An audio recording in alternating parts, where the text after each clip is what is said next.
तत्वांचा दीप लाविलाचा सप्त सागरे कैसा खेळ मांडला बाबा खेळ मांडला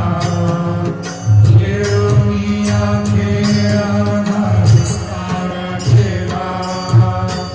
ओवाळू आरती माझ्या सद्गुरुनाथा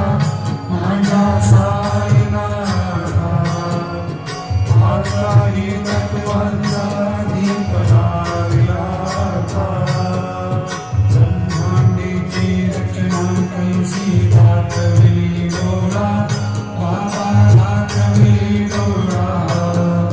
तुका म्हणे माझा स्वामी कृपाळू भोळा ओवाळू आरती माझ्या सद्गुरुनाथा माझ्या स्वामी